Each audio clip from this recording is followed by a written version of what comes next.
Welcome to the first ever Speshies. The good, the not so good, but all special. It's me, the dead announcer ghost, and I'm here with your hosts, Zachariah and Nathan. In the booth, producer Jeremy. Musical guests, whoever sings the songs in the different things that they watched. And now, your hosts, Nathan and Zachariah. Oh, wow. Thanks, Guy. Thanks, Dead Don Pardo. Nathan, I can't believe we got him. That's actually not Don Pardo. It's shoot. Either way, the seance was worth it just to get him. The guy who used to be on SNL.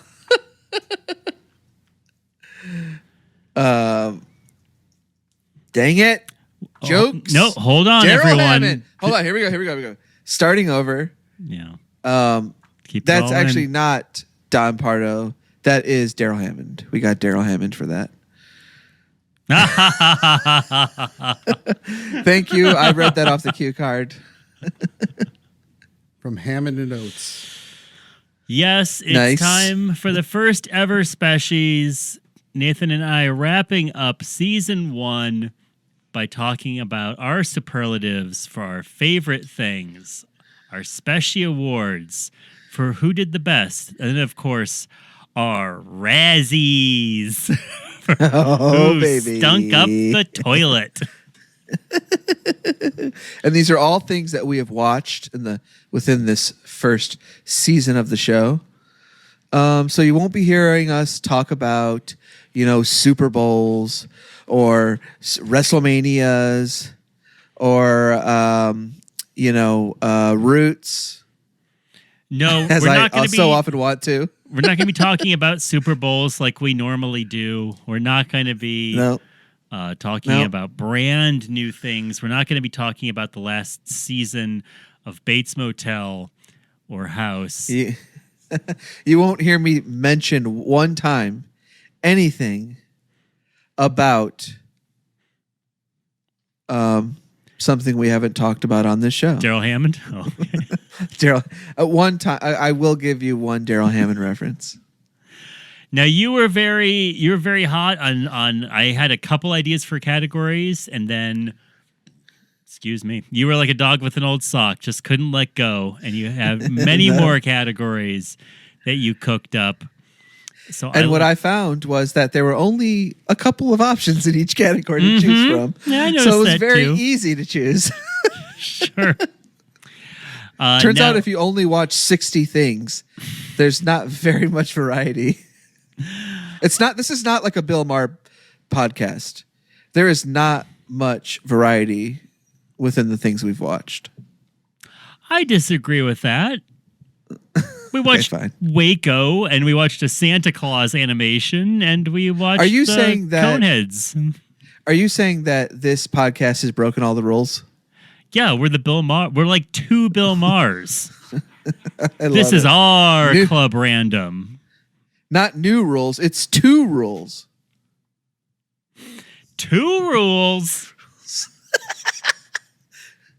White men can't be heard anymore. It's a fact.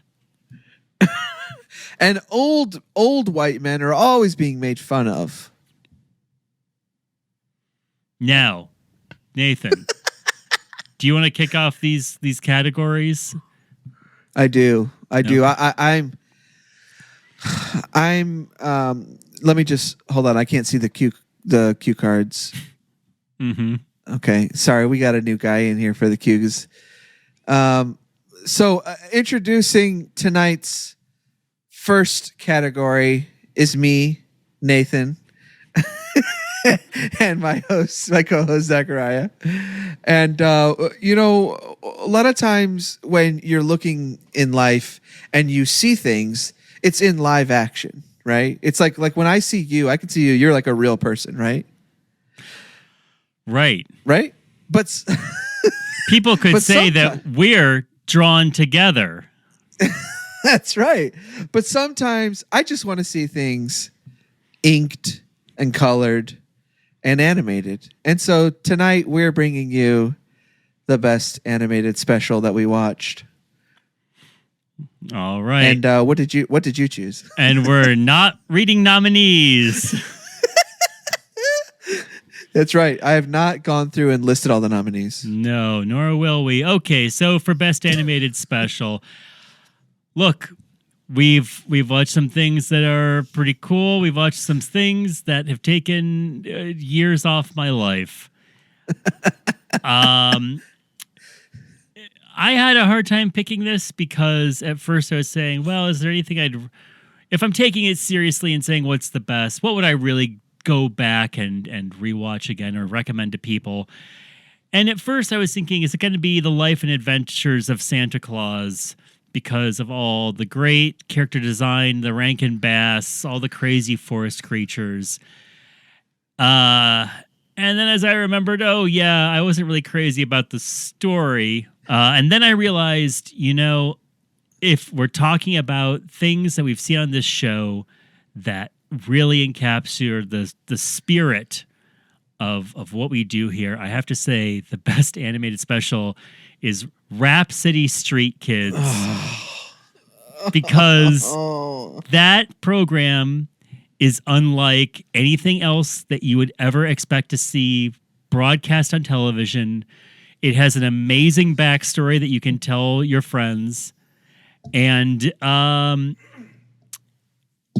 I think in everything that we've watched, that is the ultimate in terms of bad on every level in a way that's fascinating. It should not have aired on TV. Mm-hmm. There should be laws and regulations made about future people being able to see it. Yeah. I think there should be, don't say Rhapsody bills enacted in Florida by DeSantis. No one should ever see this thing again. Yeah. Brave stance. Thank you. Yeah. My favorite special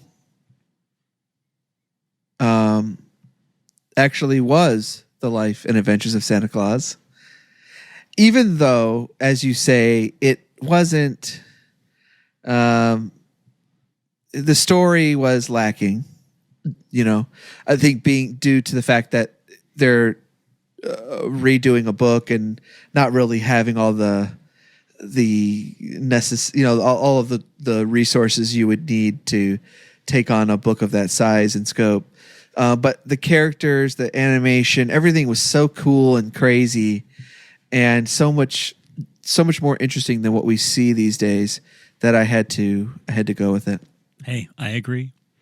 I will say my other category, which is worst animated special, goes with no hesitation to BC The First Thanksgiving. just a joyless slog. It's maybe the one episode I have not listened to all the way through because we just sound like we want to be anywhere else. Yeah, what Rhapsody Street Kids Believe in Santa has over BC The First Thanksgiving is maybe a point of view. And Mark Hamill. Something. Yeah, there's just, at least there's a thing happening and it's not just a pun, an animated pun, like just over and over again every 2 seconds. I agree. Okay. Moving on. Hey, let's not leave the world of animation yet, Nathan. We've got Best Saturday Morning Special. We watched these cavalcades of previews of what was going to be coming up on the next Saturday morning season. They all had their little crazy plots. We watched the Saved by the Bell gang get swept inside a computer. We watched the Dukes of Hazzard yell at a disco club with puppets in it. We watched Alf Solve Mysteries. Did we do that one? No, it was... no, we didn't. What did Alf do? Alf was in the Saved by the Bell one. Okay. No, we did the Pac-Man party. Pac-Man party. Oh, yeah. And then there was these... No, I think that was it. Okay. The Saturday Supercade was, I think, the one... No. Was the Saturday Supercade the video game one? Correct. Was that separate from Scott Baio? Or was that in the same Scott Baio episode? I don't know. I remember that we had to watch 4 different Atari cartoons for one segment on one of these Saturday morning shows, and I think it just broke our brain a little bit. It was a brutal... Yeah. And so which one did you choose? My favorite was the 1983 Dukes of Hazzard. Scott Baio owns a disco, because watching Boss Hogg's overacting versus Scott Baio's dead eyes in a disco inferno with a narrator puppet was just delightful to me. And who could forget my favorite sound from that special?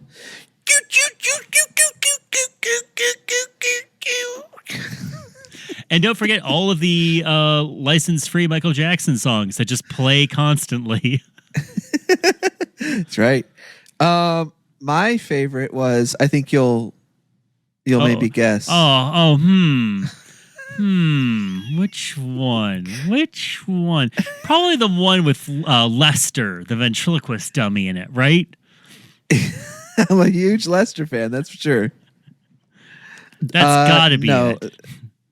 It's no, you're wrong. I don't know how you didn't know this. Huh? But it was NBC's 1989 Saturday morning preview starring the cast of Saved by the Bell. Wow, what a twist. And by the way, they weren't sucked into a computer. They were sucked into a TV. He's got you there. Who did they have to meet? Alf. They met Alf. They met John Candy. Who is the Micro Machines guy playing? He's playing the mayor of TV or something like that. No, I think he's right. The programmer.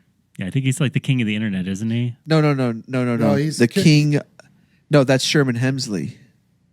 I thought he was like the president of programming or something. Oh, he you're is right. like Sherman was the Wizard of Oz character.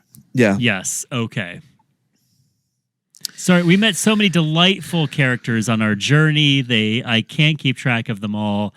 They're all my favorite. If I could give awards to all of them, believe me, I would. Believe me, I would. Now you have here Best Holiday Special.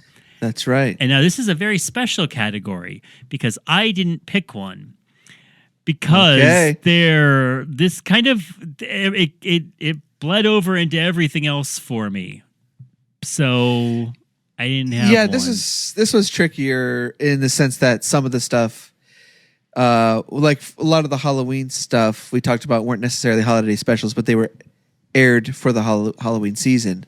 But my choice, I think, will actually surprise you. And that was the 64th annual Macy's Thanksgiving Day Parade. You know what? I got to agree with that. It didn't even register to me, but yes, that was the best. Yeah, and you know how I hate parades. I hate a parade. I hate watching them. If I'm walking by one, it's okay, but I don't need to stop and watch. But I just remember having so much fun watching and talking about that one. Sure. That I had to give it to that. You got to get. There's also a special nod to the Christmas bonus episode where we live talked a Disney parade for Christmas. Right. Probably not as varied a presentation. No. It's characters all the way through. That's what we were doing. We were, of course, doing our long form improv. Now we get to best. You did your John Lithgow. Yeah. Harry, it's Cheezosaurus Rex. Now moving on. Oh yeah. No, do our transition. Yeah, we're obviously full of energy, so I'd rather have you do the transitions. Definitely not running low on fumes. When I watch TV at night, sometimes I like to watch a little sleepy show, but sometimes I like to get a little spooky. Hold on. What is this? What's a sleepy show? Something like Joe Pera Talks with You. Okay. That's a sleepy show. Yeah. Maybe Bob Ross. Okay. So you're That's talking like tranquil, like Zen shows. No, there's not going to be any loud noises. It's very calm. No. The loudest noise is a brush scraping against a canvas. Or when Bob Ross messes up and he screams obscenities. and he says, "This is what I hate about painting." Yes, and he throws the canvas across the room.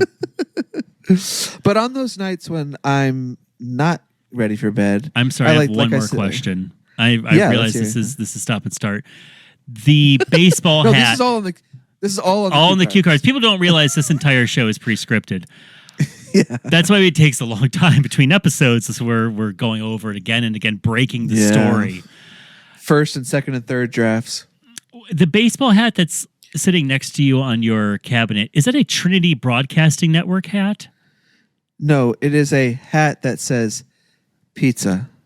Oh, I see. There's just lines on either side. It's a pizza skateboarding company, but I'm more familiar with the food. That's pretty dope. Thank you. My grandparents. I wish it was a TBN. Well, my grandparents used to donate to TBN, and I do have a TBN letter opener, which has the giant crest of the two lions straddling across on the top. But the thing I wish I had kept my little hands on is they sent them a crystal pendant of the broadcasting logo, and it's this giant. Like, it looks like something a cartoon wizard would wear. And I don't know where it went. I've always been very upset about it. I used to drive by the TBN logo often on my way out to Orlando. And then they shut down their theme park, sadly. But you can see the remains. It's now an abandoned theme park. And I used to walk by, I believe it's where the Crouches, Jan and whoever Crouch, you know what I'm talking about? The televangelist who's been on since the 1800s. She has the crazy hair? Yeah. She has the hair that is immovable, like a big soft eraser. And like cotton candy. The giant golden church studio / place of worship is in Manhattan. So I used to walk by and press my little nose against the window like Charlie Bucket, wishing I could go in and pray. And you would go in there and you'd say, buy and sell. And they would say, this is the wrong room, my friend. That's on the other side. All right. So usually you watch something sleepy, but sometimes you'll watch something spooky. Yeah, something from this next category that we like to call the best horror special. And I hope you chose one for this one. Nathan, you bet I did. Okay, that's good. Best horror. If we're talking real and straightforward, for close, neck and neck, I consider Trilogy of Terror. Mm-hmm. But pound for pound, I have to go with The Night Stalker. I love seeing just grimy, dirty, sweaty Las Vegas just looking like a toilet of puke, and old, sweaty, walnut-faced character actors in rumpled, stained clothing looking for the ugliest vampire you could wish for. I really liked it. It really put me in a time and place. But if you're talking about the visage that has stayed with me as a mask of pure terror, I have to go with my and Michael Eisner's friend, Fuzz Bucket.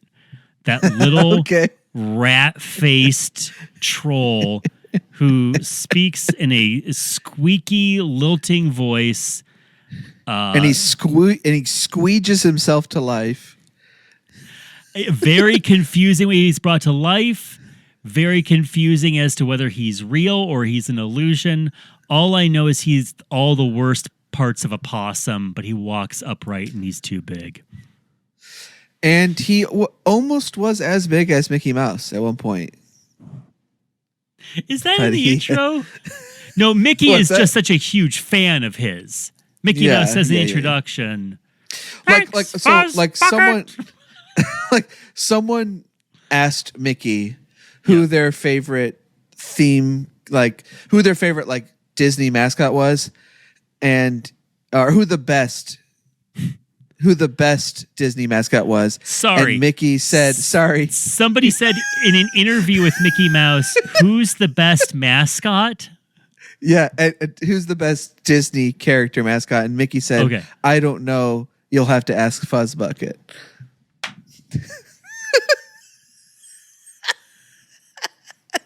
The full quote was, "What's it like being the greatest Disney icon?" That's and right. Mickey said, That's "I don't know. You gotta ask Fuzz Bucket." That is a great. We just crafted the perfect joke for 10 people who are driving off the road laughing right now. For a better part of my life, I have come up with various. Can we explain what that reference is? Yes. Do you mind? Go for it. Go on. I was just gonna say. Basically, whenever we find out that there is a Christian artist who is, whatever Christians at the time, Christians would find out that whenever there is a Christian artist, a musician or something is respected in any way outside of Christian circles, they become a sort of godlike figure that you always reference. And so someone came up with a story. I don't know. It is a very fake story. Yeah. Yes, and it was Eric Clapton. No. So there's a guitarist named Phil Keaggy. Yes. Who is not maybe especially well known now unless you're really into technical guitar, but he was a Christian guitarist who was respected in the guitarist community in the 60s and 70s. And supposedly somebody asked Jimi Hendrix, what's it like being the greatest guitarist? And Jimi Hendrix said, I don't know. You'll have to ask Phil Keaggy. That's right. The phoniest of baloney stories. My favorite one that I ever came up with was, and this is so stupid, but it was something like they asked Toots Thielman who was the best. What's it like being the best harmonica player? And he says, I don't know, ask Daryl Mansfield or whoever is a really good harmonica. Okay. I forget. Okay. I'm trying to find it. Moving on. We've got to move on from this. Nobody is enjoying this but Austin. Okay. Best song. But I'm glad that you were able to pull what I was saying there. Yeah, I loved it. That was the first thing that the internet ruined for most dads. So my favorite horror special I'm so sorry. was also the Night Stalker. Have you watched have you watched the show or any of the other movies or anything? No, I'd like to. Yeah, I've been meaning to. I just need to pop it up on my list, but I all the same feelings you had for it too as well, like just the dark, like bleak. And then also I love Kolchak is played by Darren McGavin. Yeah. Always love him, and especially in this. Okay, do you want to introduce the next category? Sure. Well, me. That can only mean one thing. It's time for Best Song. Something near and dear to our hearts. Nathan. Jeremy, get ready on the volume because I feel like Nathan's pick will be a little quiet when I start it. It may or may not be. We'll see. So there was a lot of music in this, and one of my favorites for sure, one of my favorites, but not the favorite, was the theme song to How to Be a Perfect Person in 3 Days, which was the opening clarinet, like, what did you call that style of music? Rudy Toot music or something? Yeah, it's Rudy Tooty. Which sticks in my head now and forever. But I had to go with the one that always makes me feel so happy and good about myself. The song Happy Just Being Me by Casey Filiacci and Ferdinand J. Smith, who also wrote the HBO theme music. So that's just the pedigree we're talking about here. So why don't you go ahead and play that song?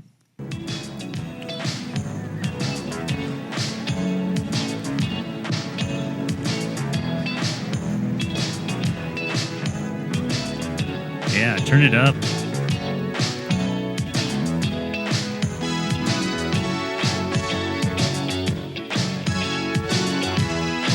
Man, does it feel good to be the 80s. Mm-hmm. Right.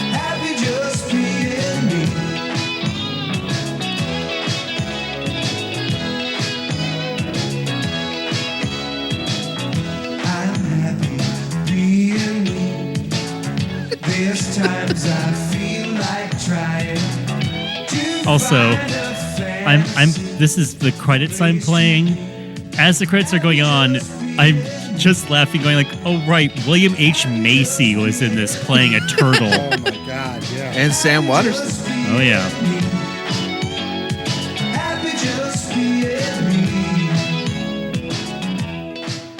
Pretty good. So one thing about Ferdinand, I read an article about him, was that if you ask, the article says, like, ask Ferdinand J. Smith to sit down and play a song at the piano, he won't be able to do it, right? He's not a classically trained musician. Like, how he comes up with the music is he hears the song in his head, he hums it into a recorder, and then he has someone compose it. And when you hear this song, right, where it's the exact same melody over and over and over and over and over again, you kind of get that that's probably definitely true. Well, I read that somebody asked Beethoven, what's it like to be the greatest composer of all time? Yeah. He said, you got to ask for J. Smith. That's right. He was very adamant about his respect for Ferdinand. For Ferd, as his friends call him in the article. FJM? Ferd. No, his initials. They would just call him FJM.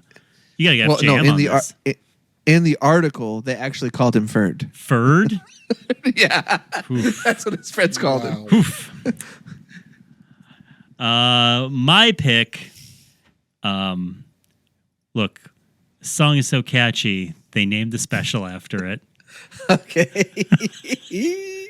It's from the cokiest thing we reviewed, and it is this anti-drug in name only special Get High on Yourself, which presents several versions. I'm going to play the two favorites right now.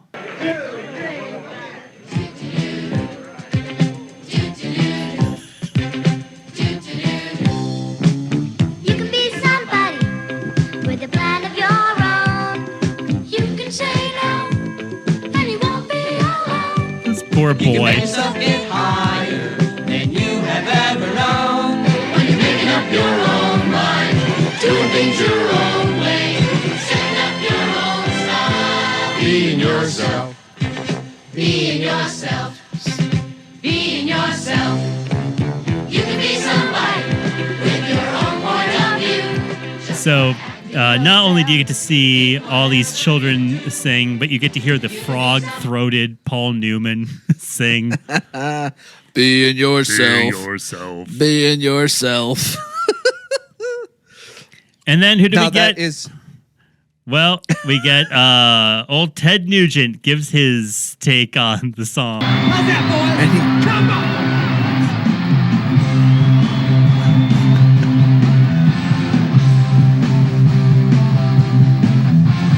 You can be somebody with a plan of your own. You can get high and you never be alone. You can be somebody, tell us your own. Doing it your own way, making up your own mind, making up your own style. Gotta do it alone, you know. You gotta be yourself, be yourself, be yourself. I think I said it on the show, and I'll say it again now. I hate how much I enjoy what he did to that song just because it's Ted Nugent. It's so good, and it is such a disappointment to know who made it because it is so freaking good. You should have heard the Frank Zappa version. Oh, yeah. Oh, Lord. It was called Jazz Fart. Yeah. 13-minute version. He appeared on SNL the week before, and they saw, oh, this guy can't play by the rules, so they kicked him off. So I have another one for that as well, but we'll talk about it later. You sure? Yeah, it was a close call, but I have another Hold category later. All right. You know what song I catch myself humming sometimes? What? We're talking baseball. I'm serious. I'll catch myself in my car just like humming along. We're talking baseball. It is really hard when Mickey you drive by a and the baseball stadium all the time. Oh, man, I love that song. I'm going to listen to it later. So this next category, you know, I was sitting down with the writers. We were trying to figure out how to introduce this, and we couldn't think of a way. So this is just Best Actor. And so what did you have for that one? Well, for Best Actor, I wanted, you know, a lot of times we get some real lint rollers as lead actors who we don't want to spend time with, and they don't look happy to be there. But I went with a person who looked happy to be there. They were very charming, and you couldn't help but like the person. So I'm picking Jeff Cohen from Ask Max, the happy-go-lucky kid, best known from the Goonies, and he's just giving it his all as the inventor of a flying bike. Oh my gosh, he was on my top list for sure. What a great special. That kid, as his limitations, his acting limitations are what made him so great. Mm-hmm. He just couldn't help but be like the perfect 80s capsule. You know, that in my mind kind of defines like child acting in the 80s. I love it. But that's not my best actor. Okay. I went with Dennis Weaver in Duel. Okay, sure. Because all he was doing was driving. He was driving and running away from someone. And he just really captured that, like, all of the kind of like steps in the process of what's going on. So like just a guy driving around and then someone's annoying him. And then it's like, what the heck's going on? And then it's back to driving normal. Then it's like anger comes in, and then it's denial. And then it's like, he goes through the entire range of like what would happen if someone was trying to run you down. And it was just tons of fun watching him. He's good. Now, this goes into my other special category, which is treats, which is whenever a person shows up and they absolutely elevate and everything they're around, and they leave way too soon, and you spend the rest of the time wishing that they'd come back. So for me, it's a double whammy for Gilbert Gottfried appearing in Saved by the Bell Vegas Wedding. Yes. And Richard Simmons as the plate spinner in Circus of the Stars. I don't think I've laughed so hard in a long time. Those are great treats. Great treats. This next category is very similar to the one we just did. It took a while to come up with that transition, but it was worth it. It really was. That was a great day when we broke through on that writing session and we were able to get that transition done. Yeah. Because we had been spending hours and hours. We had tons of Little Caesars pizza shipped in to try to get it done because it was the late night. Mm-hmm. So yeah, this next one's Best Actress. Mm-hmm. And I'm on pins and needles. Who'd you pick? I picked Karen Black in Trilogy of Terror, the last segment there, Amelia, where it's a one-woman play, basically.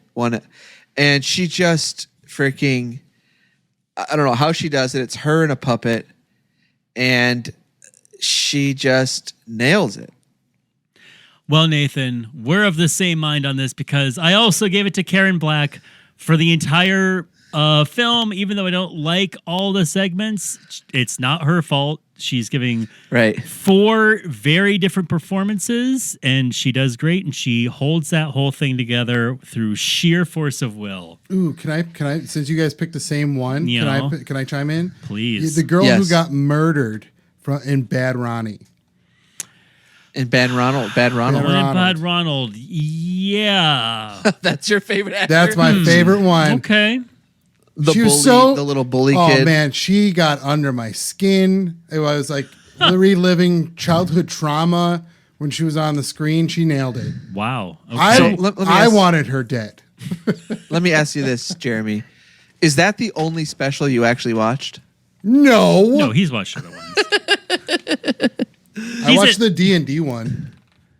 Yeah, you watched Mazes and Monsters. Mazes and Monsters, yeah. You watched Rhapsody Street Kids as we were talking about it. Yeah. Oh my gosh. That is I mean, if I could, I don't know. I don't want to say this too early. Yeah. But that is seriously my favorite episode of the show.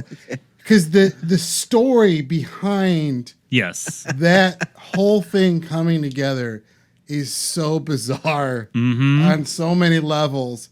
It almost doesn't seem like you almost question your own reality. Yeah.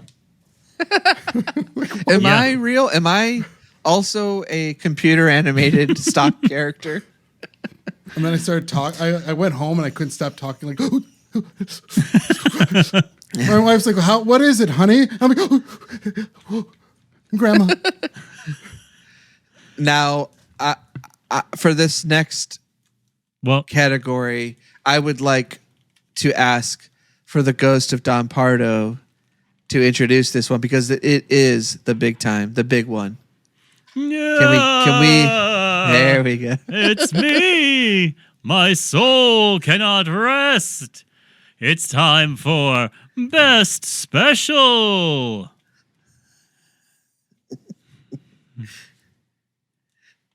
Thank you, Daryl Hammond, for that. And what did you choose for the best special we watched? Well, if we're going by the rules of what would win an actual award through all of these specials, it's probably Duel, Steven Spielberg's Duel. It's incredibly solid. We always complain that things are too long. Not that. That was the exact right length. Doesn't waste a second. It's amazingly directed. It's really exciting. Holds up great. If we're going by the rules of network special and everything that we look for in this show and discovering strange new worlds, I'd have to say that it is a tie for me for 2 very different shows. Because both of these shows are things that are very hard to explain, are miracles they were ever made.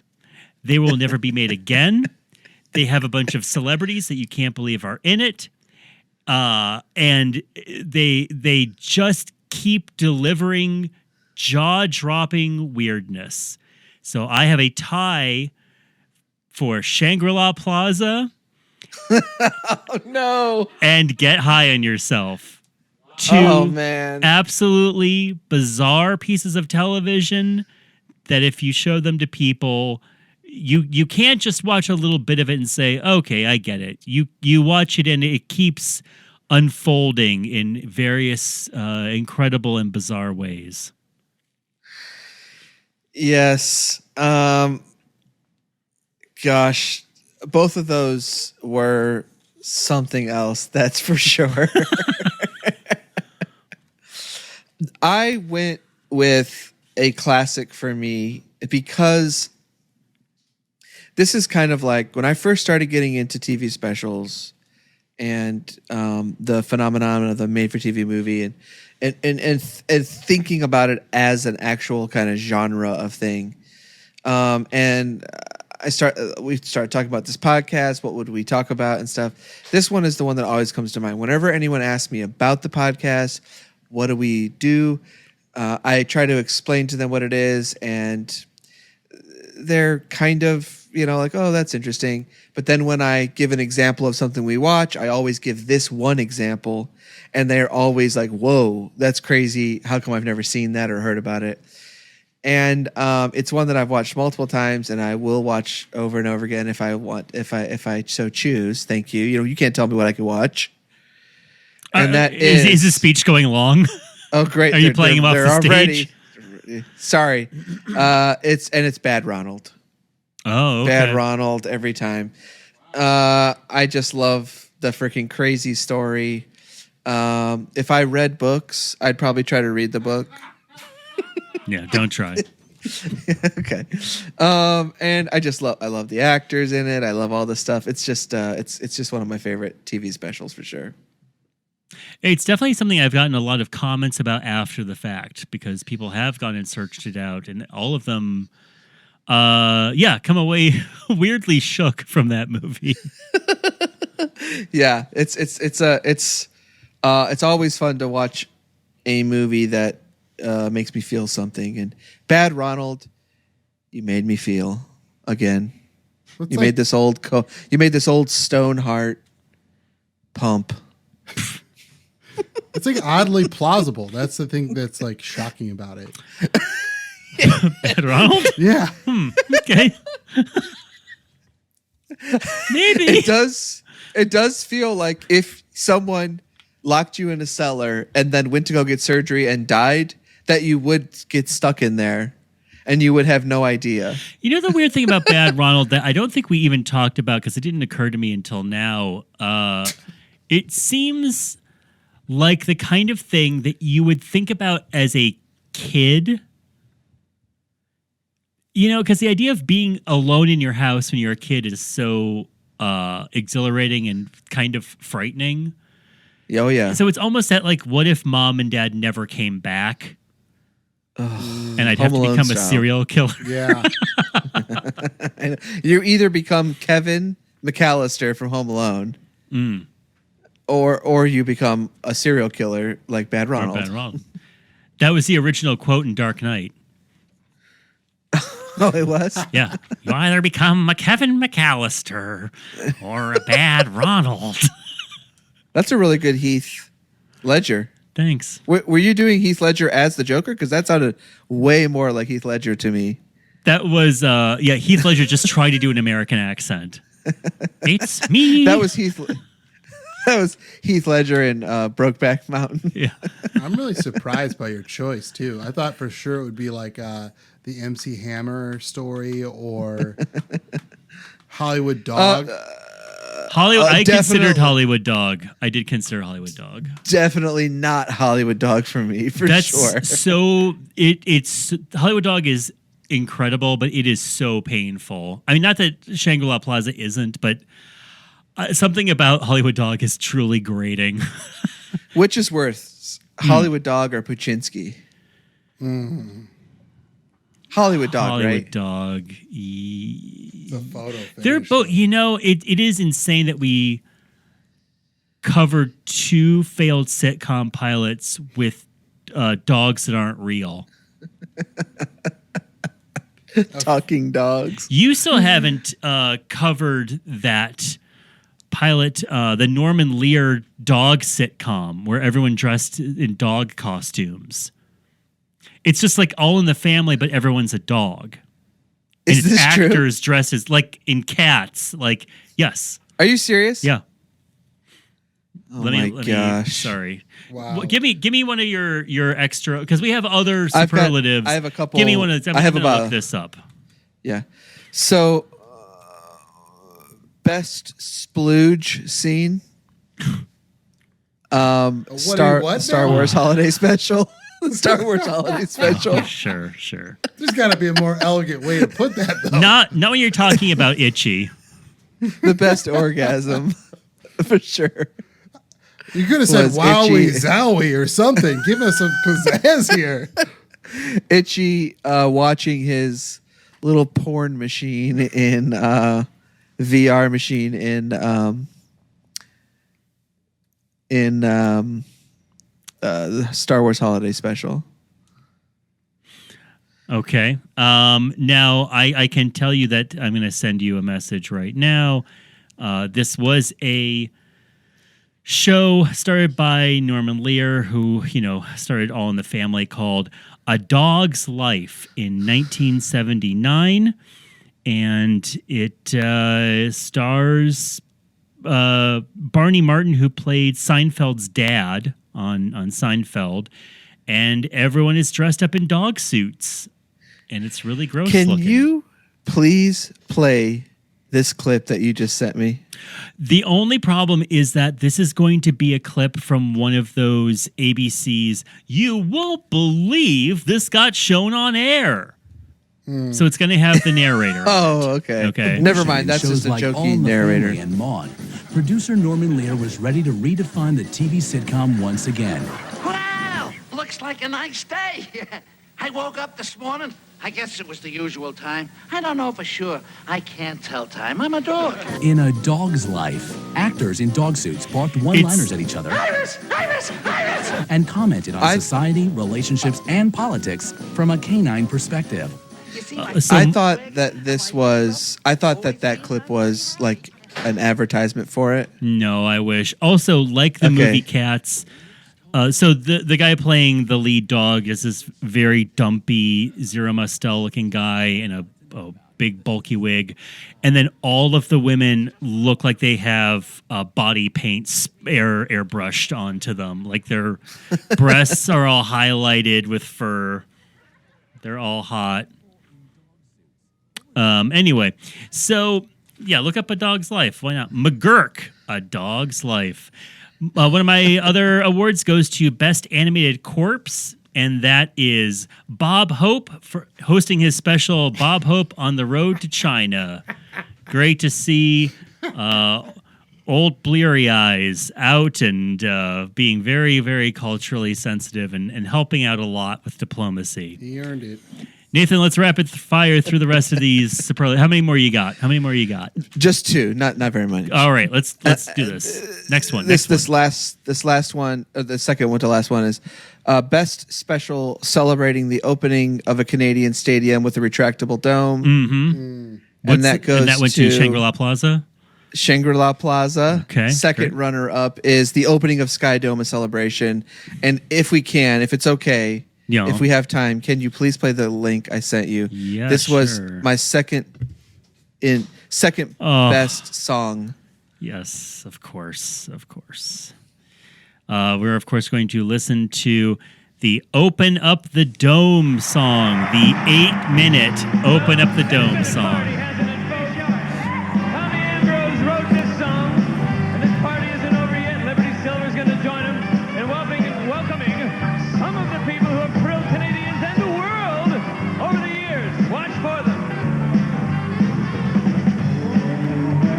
Open up. Open up.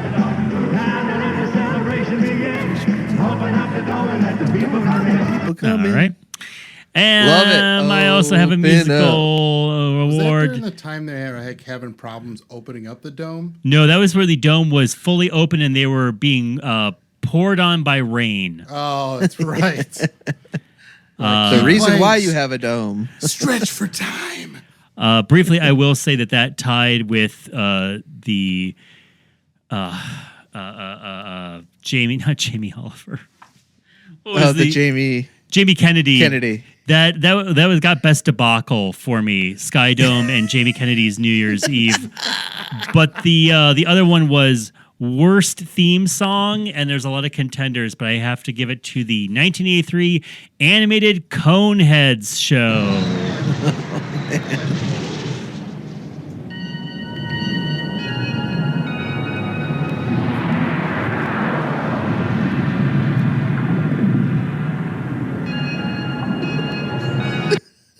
Sorry. Here we go.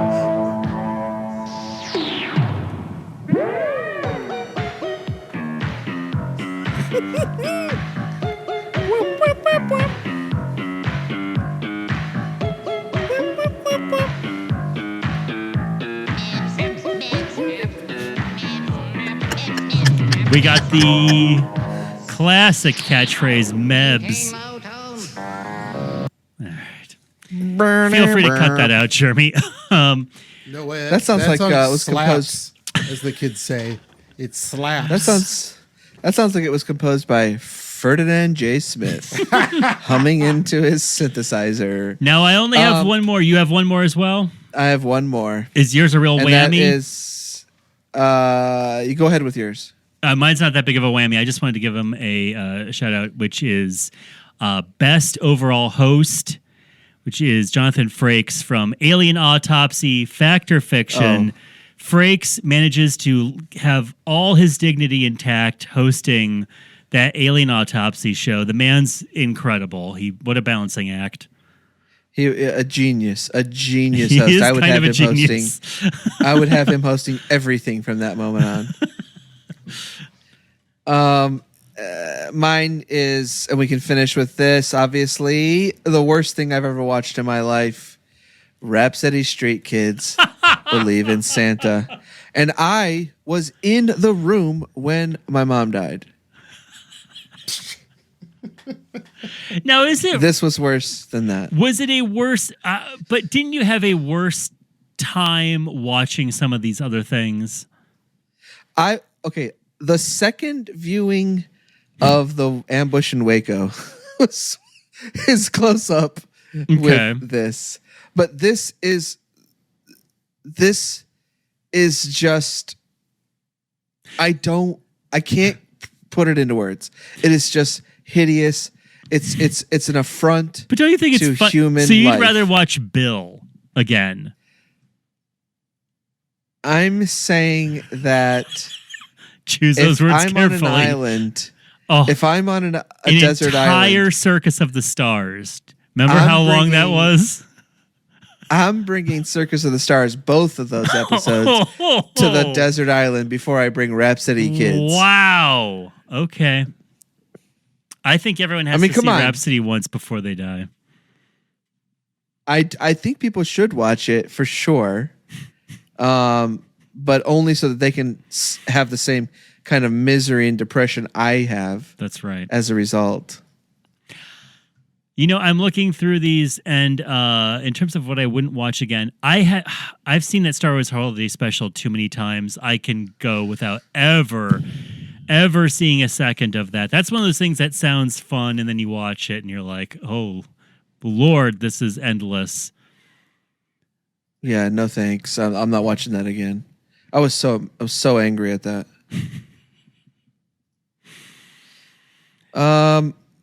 Yeah, so I guess that's it, man. That's it. No more worlds to conquer. This is it. What were some of the shows that didn't win any awards? I'm surprised. I don't think we picked anything that would get in for the Earth Day special. I almost chose that as the best holiday special. Loneliest Runner. I don't think that got anything. No. No, that's not getting Ringo anything. got left out in the cold. Oh, Lord, all the MTV awards. Yeah. Come on, babe. Yeah. Michael Jackson's Halloween. What's wrong with those awards, babe? Empty-handed. I almost picked Cartoon All-Stars to the rescue, tying with Get High on Yourself, but they're kind of the same thing in different universes when you think about it. Yep. I'll tell you one thing, going over these titles, reviewing everything, I had to keep reminding myself what the pilot was. Like, what is that? Oh, movie. right, the breakdancing girl. I know, that's such a strange title. Oh, hey, you know what? All kidding aside, that Alien Autopsy Fact or Fiction, that could have easily gotten in a top 3 in terms of TV specials.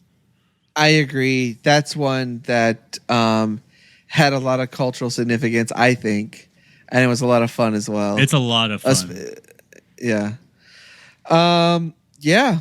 Al Capone's Vault didn't win anything. Oh, come on. That one. That's got to be worse than Rap City. That was brutal. But would you say, can I ask you, would you say that he's in the running for best host? For a guy who's basically presenting nothing? I give him full points for enthusiasm. And then in the end, when he, just like all of us, shares the same feeling and just kind of kicks rocks as he leaves.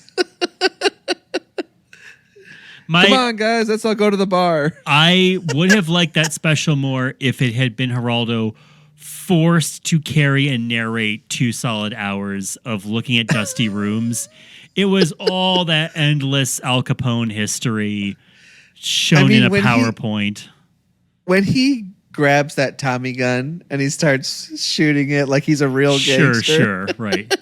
He'd be like this, bang, bang. Al Capone. Notorious gangster. Riddled with syphilis. I love your impression of Al Capone. It's me, Al Capone. Look out, Chicago. Chicago, here I come. I'm on the rampage. Classic Al Capone. Oh, man. I'm going to miss that Geraldo Rivera impression as we move into season 2. So everyone say goodbye to Zachariah and sadly also Jeremy, only because we are not recording in Cleveland anymore. But we will still be on the Golden Ox podcast network happily. And subscribe to the Golden Ox Instagram where there's so much information about its shows. It's podcast empire. And also, if you live in Cleveland, you want to go see Jeremy perform stand-up. Well, and of course, there's... I should say that before I go, there was another superlative list that we need to give, but I'm going to get him in here to give the list. So, hey, how's it going? Oh, no! It's Stoney! Oh my gosh! All right, Stoney. Hey, I had to come back to give my top 3 specials. All right, so number 3 is the BC special because it's got plenty of stones. And number 2 is get high on yourself because you get to see a lot of really cool kids sitting around talking about their cool decisions in life. Number 1 is Bad Ronald.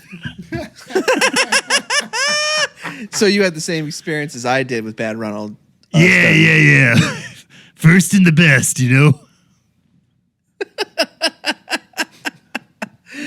Oh, Stoney, you will be missed. And if there's any way in the future to get you on, we will try to reach out to your agent who's also as stoned as you, so I know it'll be hard. Just ring my pager. It's usually on. I'll ring the old 911 and you'll come running.